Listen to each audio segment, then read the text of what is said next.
Olá, alunos, tudo bem? Professor José Luiz falando. Sejam todos muito bem-vindos a mais uma videoaula da disciplina de Bioquímica para os alunos dos cursos de Nutrição, Cosmética e Estética. Atenção aos recados referentes às avaliações, por favor.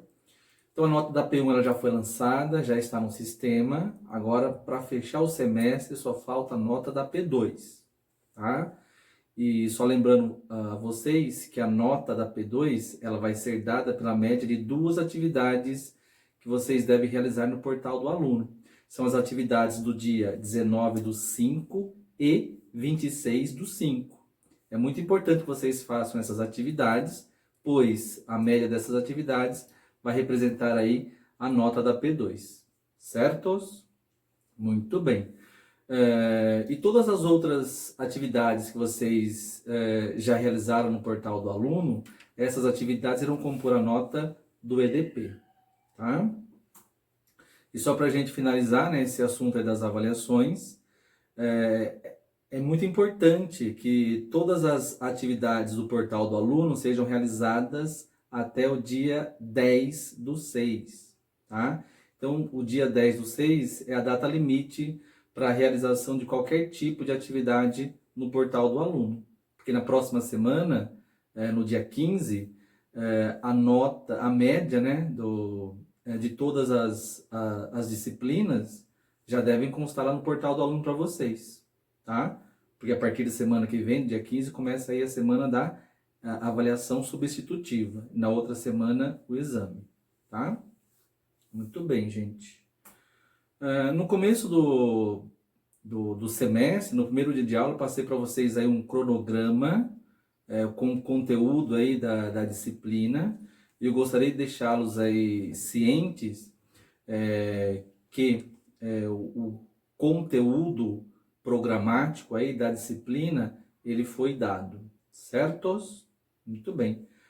Parte desse conteúdo foi dado, né, de maneira presencial, e a maior parte, né, foi dada através aí das videoaulas, tá? Mas o que eu quero deixá-los aí tranquilos é que o conteúdo da disciplina aí de bioquímica foi totalmente dado, tá? Muito bem, gente. E hoje é a nossa última videoaula. E nesta videoaula eu gostaria de fazer uma revisão aí de todo o conteúdo abordado no semestre, tá? E para isso eu elaborei aí um questionário em que nós iremos respondê-lo aí de maneira conjunta, tá? Eu dividi as questões aí em blocos e as primeiras questões são questões relacionadas aí à parte introdutória da disciplina, uma introdução à bioquímica, tá? Então vamos lá, gente. Então a questão 1, né? O que estuda a bioquímica? Vocês lembram? Tá? Então, gente, a bioquímica ela é uma ciência aí interdisciplinar que estuda os processos químicos que ocorrem dentro das células, com o objetivo de explicar a forma e a função biológica em termos químicos. Tá? Aí a gente parte para a questão 2 para complementar essa informação.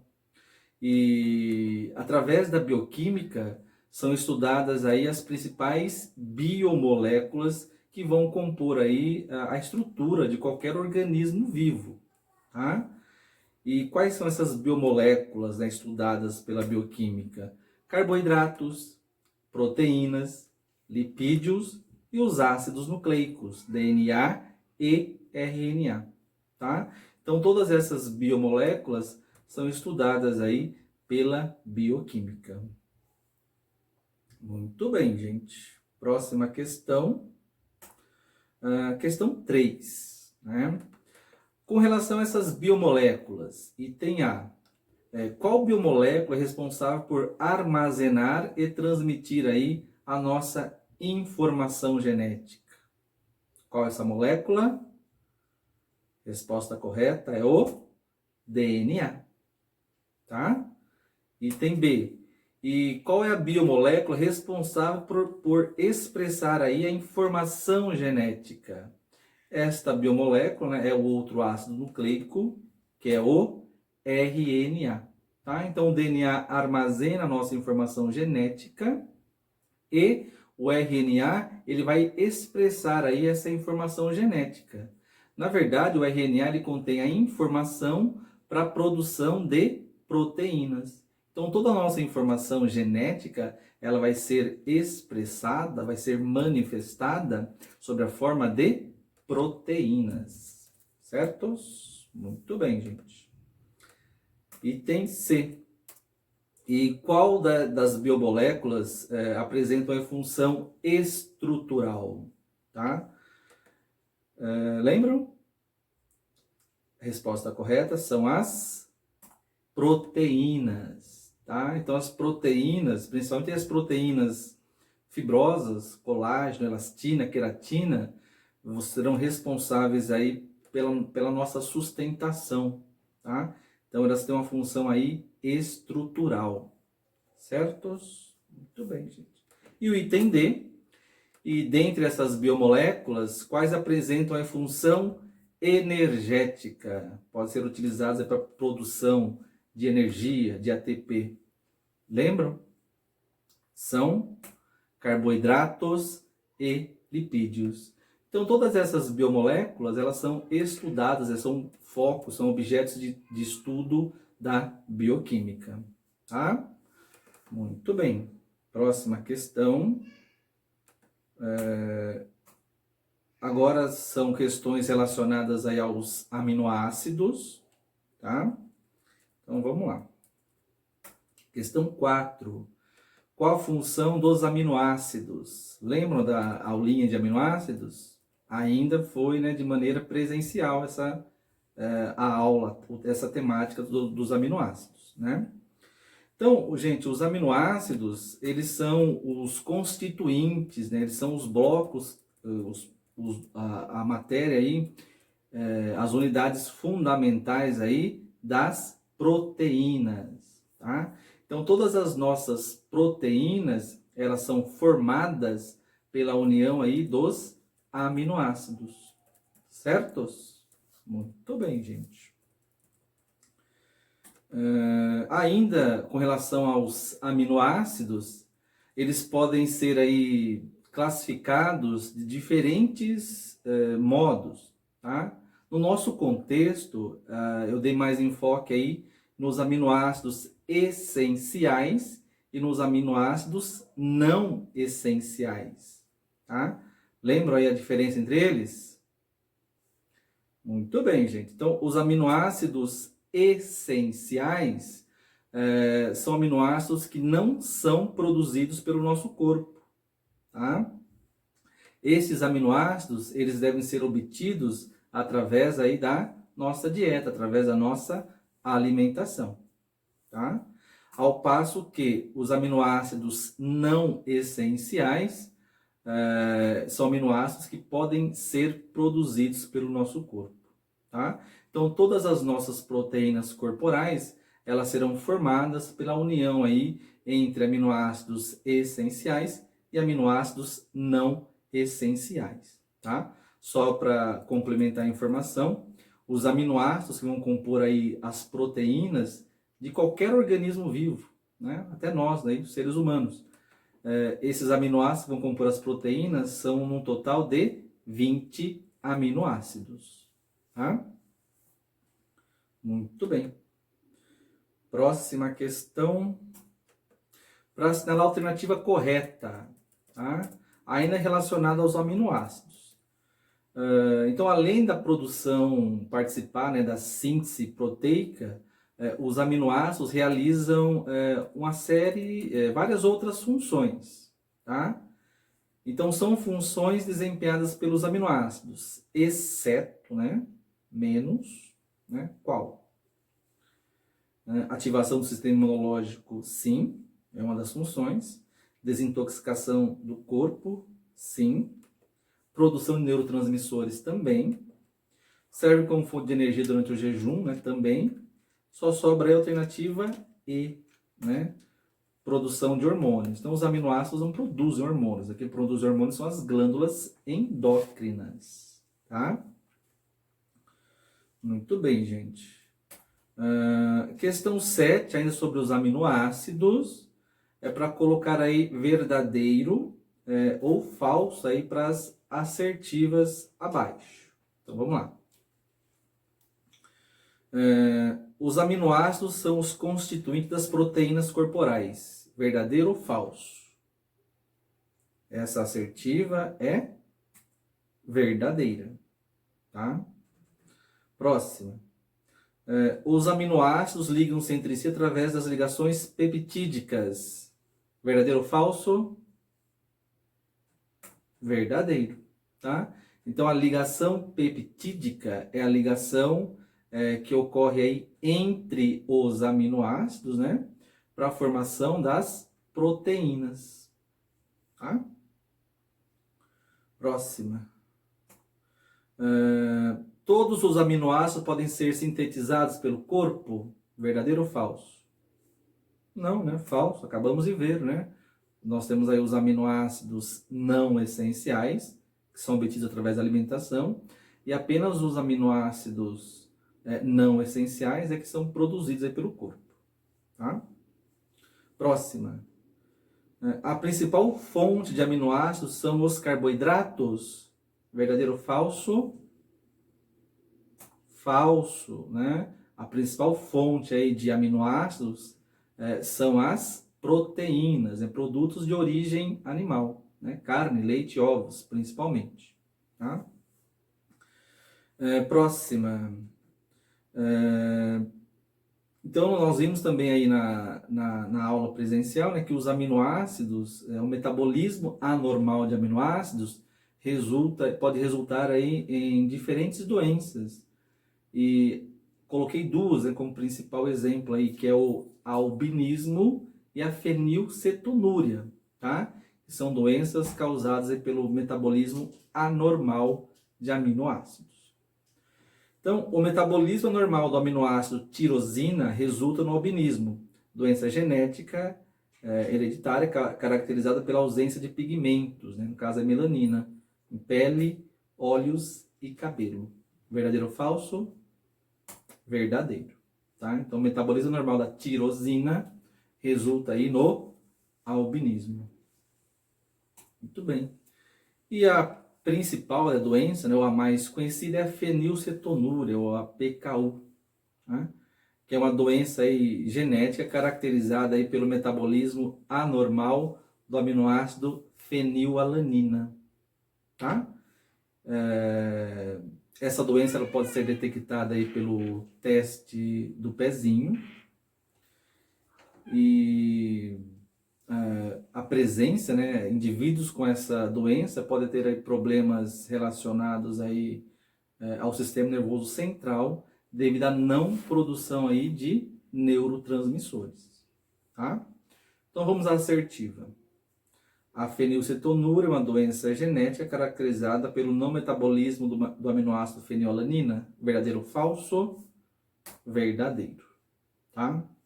Muito bem, gente. Tem mais aminoácidos? Não. Tá? Então, continuando aqui as nossas questões. Agora vamos aí falar sobre as enzimas. Tá? Então, a partir do material aí da temática das enzimas, as aulas presenciais elas foram interrompidas, né? Devido aí ao coronavírus.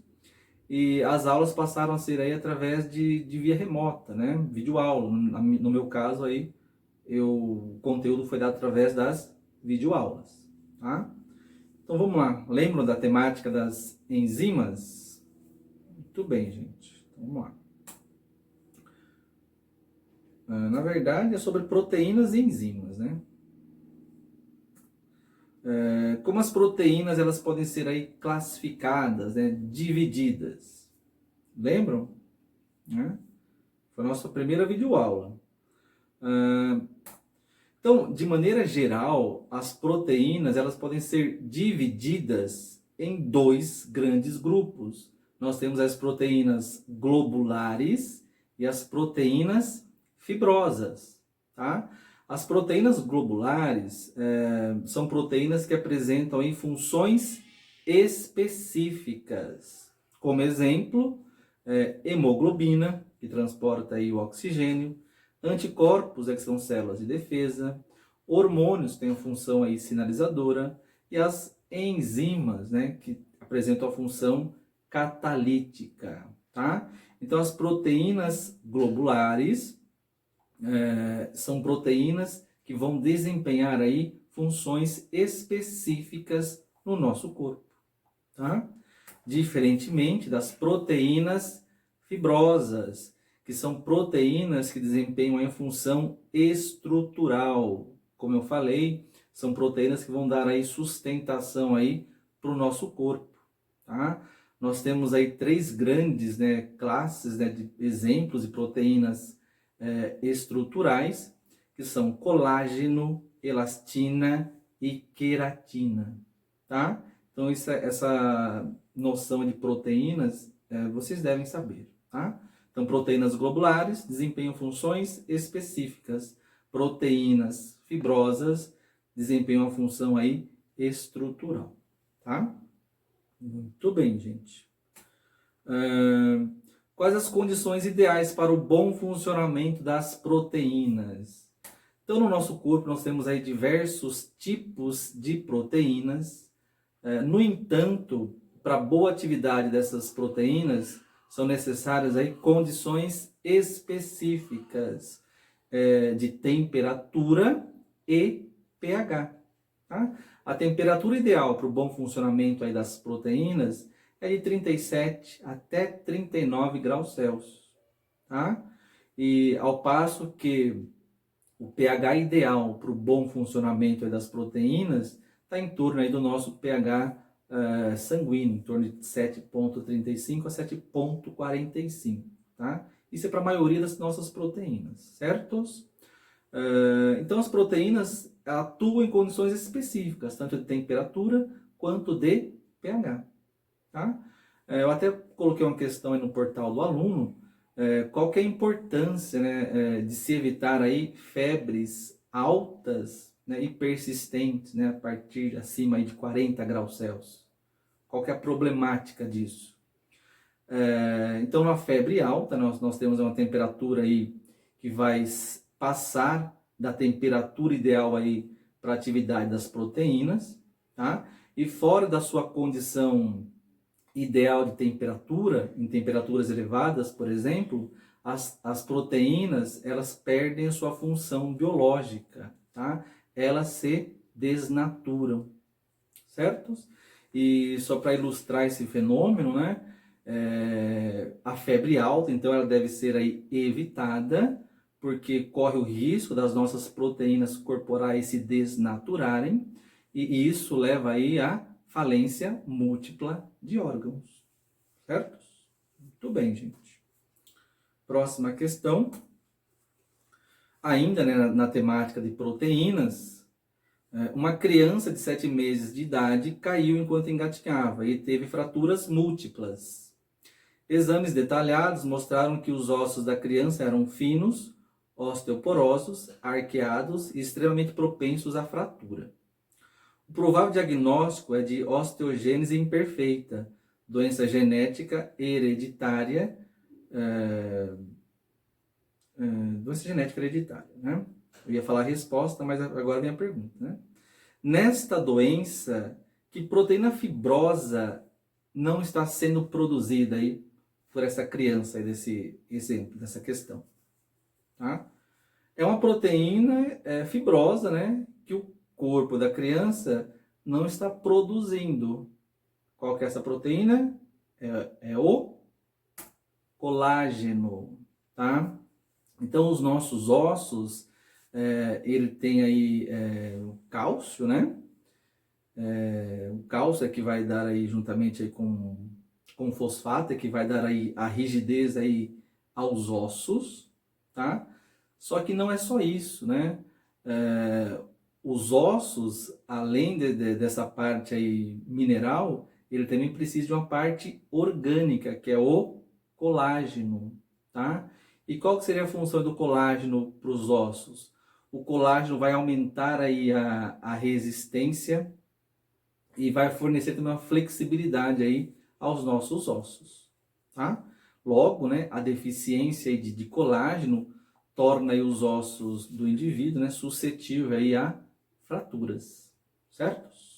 Muito bem, gente. Agora sim, né, sobre as enzimas, que também são proteínas, né? Sobre as enzimas, responda, né? Enzimas foi nossa segunda videoaula, lembram? Qual a função das enzimas? Muito bem, né? Já falei, né? As enzimas são proteínas globulares e, como tal, vai desempenhar uma função específica. No caso, a função aí no caso, as enzimas apresentam a função catalítica, ou seja, as enzimas atuam nas reações químicas do corpo, aumentando aí a velocidade dessas reações, tá? Então, as enzimas são chamadas de catalisadores biológicos. Elas aceleram aí todas as nossas reações, todas as reações químicas, né, processadas aí dentro de uma célula, tá? E de maneira tão rápida, né, que chega a ser de maneira quase que instantânea, tá? Muito bem. Nas enzimas, as enzimas, elas atuam aí sobre o reagente. O reagente, ele recebe o nome de substrato, tá? Aí vem a pergunta B. Qual o local presente na enzima que possibilita a ligação aí com o seu substrato?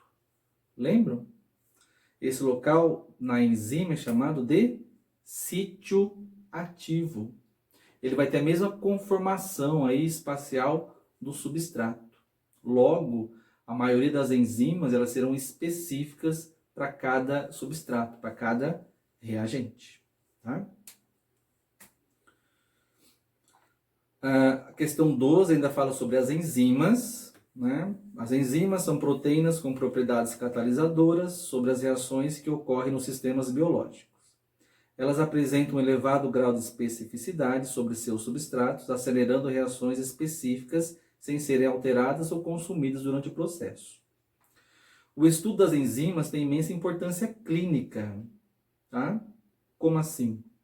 Então, quando nós temos lesões aí em celulares, as enzimas extravasam, ela cai na circulação. E dependendo da enzima que está na circulação, a gente pode relacionar essa enzima com a lesão no respectivo órgão, por exemplo, né? Que é justamente o que fala essa questão 12. Relaciona as enzimas com as respectivas doenças. Ó. Então, eu tenho, por exemplo, a enzima, a lipase pancreática. A presença dessa enzima na circulação é indicativo de lesão em qual órgão? A creatina quinase, a presença dessa enzima na circulação, está relacionada com a lesão em qual órgão? Aspartato aminotransferase, quando em excesso na circulação, está relacionado à lesão em qual órgão? Né? O PSA, o antígeno prostático específico, né? Quando em excesso na circulação, é indicativo de lesão em qual órgão? Tá? Então, pela presença da enzima, dá para a gente aí, ajudar no diagnóstico de uma determinada doença. Tá? Então, vamos lá. Lipase pancreática é bem sugestiva aí para lesões no... O nome já sugere, né? Já indica. Lesões no pâncreas. Tá? Creatina quinase é uma enzima, né, que está bem relacionada aí com lesões cardíacas, né, danos no miocárdio. Né? Aspartato aminotransferase são enzimas hepáticas. Tá? É uma das enzimas hepáticas. Logo, né, a presença dessa enzima na circulação dá para fechar um diagnóstico aí, ajudar no diagnóstico, né, de possíveis lesões no fígado. Tá? E o PSA, antígeno prostático específico, que está bem relacionado aí com alterações na próstata. Tá? Muito bem, gente. As próximas questões aí foram aí das vitaminas, as vitaminas que são essenciais aí para o nosso metabolismo, tá? Tivemos uma videoaula também aí das vitaminas, né? Essa questão eu coloquei lá no portal do aluno, no fórum. Então vamos lá. Um grupo de pesquisadores constatou os seguintes sintomas de avitaminose em diferentes populações da América do Sul: escorbuto, raquitismo e cegueira noturna. Tá? Para solucionar essa situação, quais vitaminas devem ser fornecidas a estas populações? Tá? Então, só lembrando, nós temos duas classes de proteínas, de vitaminas. As vitaminas hidrossolúveis, que são todas as vitaminas do complexo B, mais a vitamina C, e as vitaminas lipossolúveis, vitamina A, D, E e K. Tá? As principais doenças relacionadas aí com as vitaminas, né, diz respeito aí à sua deficiência ou a vitaminose, conforme aqui o exercício. Tá? Então vamos lá. A vitamina C, ela vai ser utilizada para o tratamento do escorbuto, tá? A vitamina D, ela vai ser utilizada para o tratamento do raquitismo. E a vitamina A, ela vai ser utilizada para o tratamento da cegueira noturna. Certos? Muito bem. Aqui tem mais uma questão sobre vitaminas. As pessoas que sofrem de osteoporose apresentam uma redução do nível de cálcio no organismo, o que leva à fragilidade dos ossos e pode causar fraturas. O tratamento consiste em uma dieta à base de alimentos ricos em cálcio, medicamentos, nos casos mais sérios, e até mesmo atividade física. Mas para o tratamento surtir efeito, é necessário que o paciente tome sol diariamente para melhor absorção do cálcio. Por quê? Tá? Então, é necessária a exposição ao sol, porque a exposição aos raios solares vai estimular o corpo a produzir aí a vitamina D. Tá? Na verdade, a vitamina D ela age mais como um hormônio, tá? Mas enfim. Então, a exposição aos raios solares estimula o nosso corpo a produzir aí vitamina D, e a principal função aí da vitamina D é fixar aí o cálcio nos ossos e até mesmo nos dentes, tá? Então, a presença da vitamina D, ela previne, né, o surgimento, por exemplo, da osteoporose, tá? Muito bem, gente. Deficiência da vitamina K pode causar qual problema? Lembram? Deficiência de vitamina K pode causar aí hemorragias, né, sangramentos. Por quê? Porque a vitamina K ela vai ativar aí vários fatores da cascata aí de coagulação. Tá? Só lembrando, né, que a cascata de coagulação está relacionada aí com eventos da hemostasia, que é necessário, né? Esse evento é necessário para reparar aí lesões nos vasos, certo? E a deficiência desses fatores aí de coagulação compromete o sistema da hemostasia, certo? Logo, né? Como a vitamina K estimula esses fatores aí de coagulação, da cascata de coagulação, a sua deficiência favorece aí o surgimento de hemorragias, sangramento. Tá? Agora as questões sobre o metabolismo. Tá? Ficamos aí várias aulas aí no metabolismo de carboidratos, lipídios, proteínas, certo? E vamos definir aí primeiramente, né, esses dois termos relacionados ao metabolismo, que é o catabolismo e o anabolismo. Tá? Lembram? Pela figura já fica bem nítido aí a resposta, né? Então, o catabolismo são reações químicas destrutivas, ou seja, há uma quebra de substâncias complexas armazenadas no corpo, como glicogênio, lipídios e proteínas. Então, essas substâncias elas são degradadas, né? E gerando, né, produzindo substâncias mais simples, como glicose, aminoácidos e ácidos graxos. Essas substâncias mais simples, elas são absorvidas pelas células, né, e são oxidadas, gerando assim energia, que é o nosso ATP. Tá? Então, no catabolismo, nós temos a degradação, aí, a destruição aí de moléculas que estão armazenadas no nosso corpo. Tá? E o objetivo disso é produzir aí energia, ATP. O catabolismo ele vai ocorrer aí predominantemente aí durante o jejum e também aí durante a prática de atividades físicas. Os principais hormônios que atuam aí no catabolismo são o glucagon, a noradrenalina e até mesmo o cortisol, tá?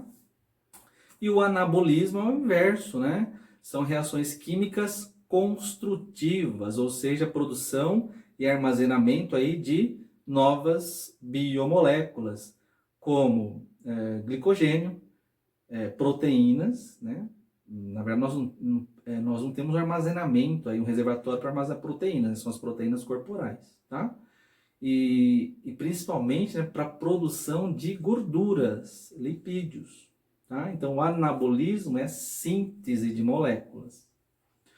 E essas moléculas, elas são sintetizadas a partir do excesso de nutrientes e de ATP, energia, tá? Que é essa energia vinda aí do catabolismo. E o principal hormônio aí anabólico, né, no nosso contexto aí das aulas, é a insulina. Certo? Muito bem, gente. Agora sim, né, de acordo com o mapa metabólico, responda as questões. Então aqui nós temos o mapa metabólico, né, ficamos em várias aulas, né, discutindo sobre esse mapa. Tá?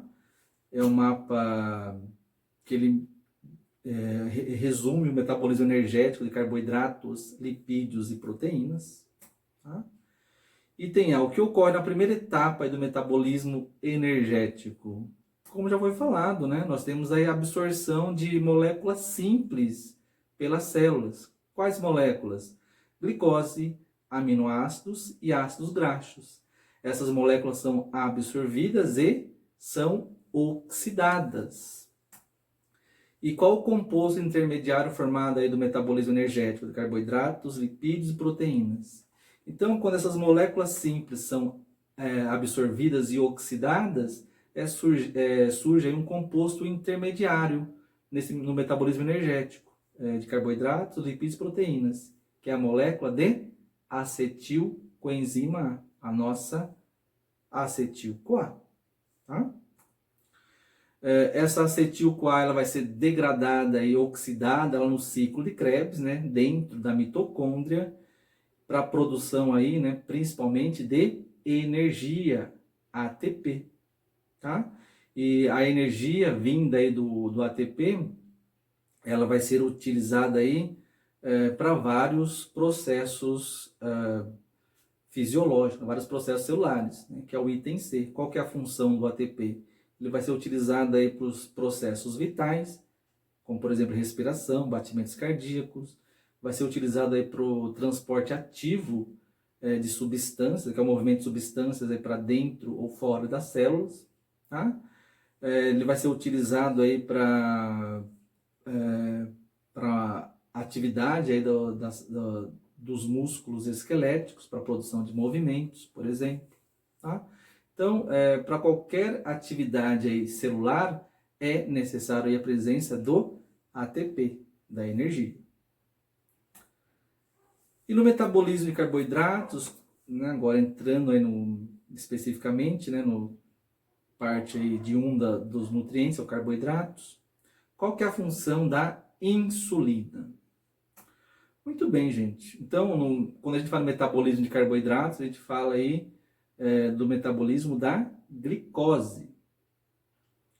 E só que para a glicose ser metabolizada, ela precisa entrar na célula. E o hormônio responsável por esse processo é a insulina. Tá?